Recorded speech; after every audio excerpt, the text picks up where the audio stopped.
All right, today we're going to be talking about the top 5 things that you need to look for in a travel buddy. So I have invited one of my favorite travel buddies to come and join us today. Come on and join us. Hey, sorry, running Hey, late. always running late. Wait. What? I thought we were What? gonna go for like casual. I thought we were going to dinner. I thought we were going for a run. I don't run like you do. Oh, very important right here. Communication. You've got to be able to communicate with your travel buddy. As you guys know, we have over 40 years of communicating that we are celebrating this year. And so let's talk about the top 5 things. Number 1 is budget compatibility. We have to know that Kathy likes to shoot for the moon and I need to meet in the middle. Or maybe opposite. On different things. Okay, that's fair. What we try to do is kind of brainstorm on our own, and then we bring to the table like what we would like to do, and then we meet in the middle. Right. We just celebrated our 50th birthday. And 2 years ago. Yeah. And so we spent, I don't know, maybe 6 or 9 months trying to figure out what we were going to do. And Dana wanted epic. I mean, it's epic to make it to 50. Come on, everybody. And I needed affordability. So we met in the middle. We had a great time. We had a wonderful time. It was perfect. We'll attach some video and some photos from our girls' spa trip out west so you can just get a glimpse into that. And it was wonderful. And we capped it off with a hot air balloon ride, which our husbands are still jealous about. So, Because we did it with each other and not with them. But they weren't there, and we've had you had a wonderful birthday trip with your husband. I had a wonderful birthday trip with my husband. And yes. we're both still married. And all is well. But what brings us to today's video on the top 5 things is we're actually going to be going to Boston. And so the Bama Babes do Boston. Woo! All right, so first of all, again, think about what is important in terms of the financial commitment, because you've got hotel, you've got food, and you can cut things, food choices might be a little bit lower if you want to raise your hotel. Sure. Something like that. Yeah. So compromise in whatever is very important. Compromise in the whole trip and being able to travel together is very important. Yeah. Is there anything else that you can think of on the financial side of things? Yeah, just how you're going to get there. Maybe we're taking different flights. Hint, hint. Maybe, compromising on, maybe we don't eat at the Michelin star restaurants every night. Right. And I don't think we're going to have a problem with that. No. I have a problem with that when I travel with my husband sometimes. He's a foodie, and we appreciate that. Yeah. But it's not going to be a foodie trip. No. But we're still going to have some nice food. And I think, just compromising. Yes. And, one of the things, going back to how we get there, your destination, what you decide destination-wise, determines if you've got to fly or drive. Right. And so that was one of the things that we always had to think about our 50th, was, well, do we want it to be a drivable place, or do we want to go and fly somewhere? We went with the fly somewhere because it was our 50th, and we're just glad to be on this side of the dirt. That's right. Moving on, the second thing that's very, very important is the travel style and pace. What do we mean by travel style and pace? Do you like to sleep in, or are you an early riser? Right. Night owl? Early morning. But we have learned to manage that. That's right. Very well. Right. And you can, as long as you are just considerate of each other. If I'm going to get up and go for an early morning run, I have my stuff laid out the night before. I try to be quiet, try to sneak out with minimal light. Yes. It works. Yes. We have figured that out. And if I am going to be up later than she is most of the time, I just use my earbuds if I'm listening to music or whatever. And that is one thing that we really have found, that over the years we travel well together, is most of the time we never cut a TV on. And you kind of got to think about that. Like, if you like to watch TV and your travel buddy doesn't, and they're ready to go night, what do you do about that? So thankfully we have iPads, and earbuds if people want to do that. But we kind of travel well that way. We're more the readers. Just think about that. Then the other thing is like, are we going to go daylight to midnight? Because this is a unique situation for us. So we're actually going on continuing education. And so we will be in our seats all day. And it's a wonderful education that we're doing. And we'll be in our seats all day. But it's like, do we want to get out at night and walk around a minute, get something to eat? Or is it going to be, our protein bars or room service? And so that really does matter. And really more if you're going on a international trip, for example, and the time change, like my husband is a 12-hour tour kind of guy, like all the time. And I'm a little bit older now. I'm not into the 12-hour tours.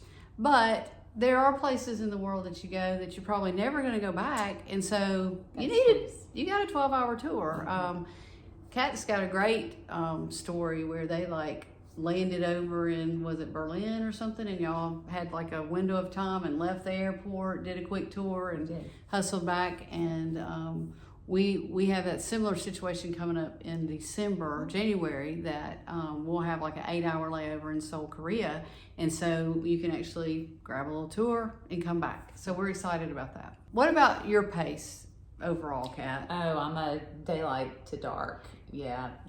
And we actually figured out how different this can be when we took our entire family, our kids with their significant others on a trip last year, and we realized that one of the significant others, that's not how his family vacations. They are lay around, get to the beach at 11 a.m., stroll back in for dinner kind of family, and we're like, we have a tour starting at 6 a.m. Let's go.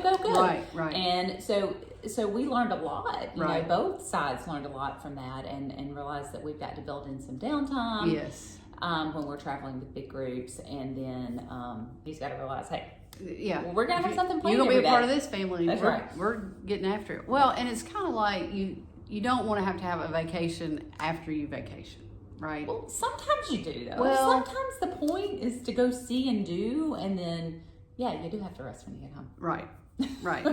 And we're talking to a rope dropper. Any rope droppers for Disney? We're talking to a rope dropper. We are the shutter down folks, and we have. do both.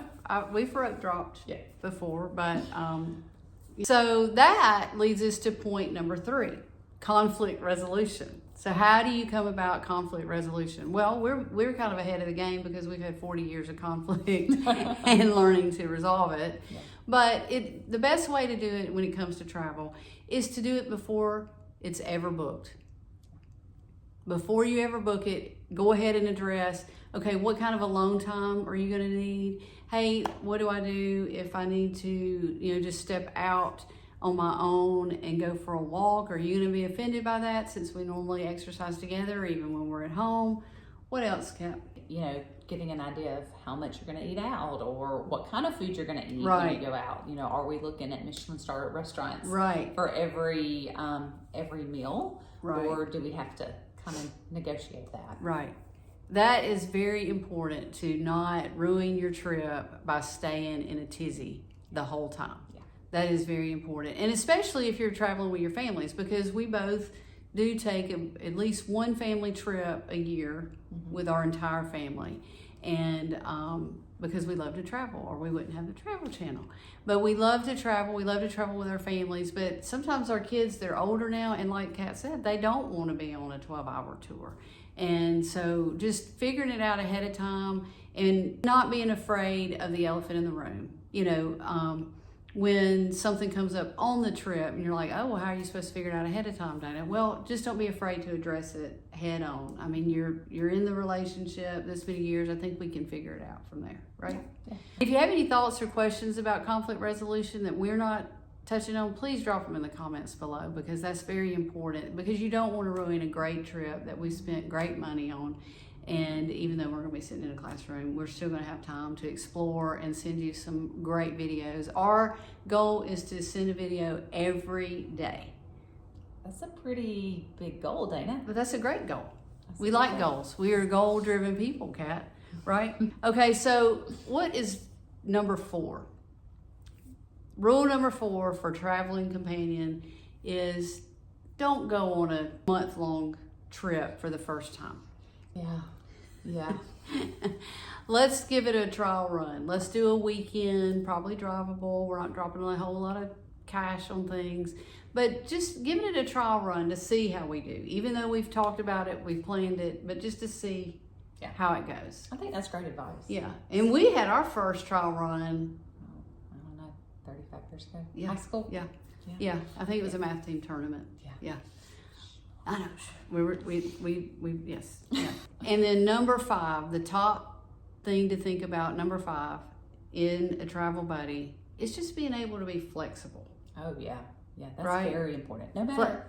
Flexibility, autonomy. If you want to go call your family, you know, or you want me to step out, you know, I mean, just having some flexibility. I mean, sometimes you just need, you know, you may want to go do something. Like I may want to go to the Boston Red Sox game.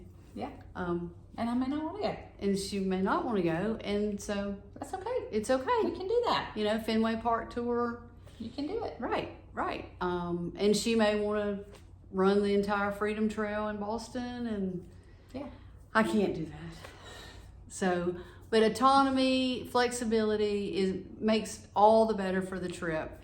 And, you know, the first thing we started with was communication, and I'm going to close with that. This is just a bonus. Like this is number 1, you know, and number 6. I know. Try to be on the same page. You might have to get an itinerary together, but Nothing you wrong know, with we can. I'll go have a nice dinner, and I'll go for a run. you go for a run. Okay. Drop any comments below, like, subscribe, and share, and be watching for our videos that'll be coming out daily. Come on, Kat. Maybe. Yes.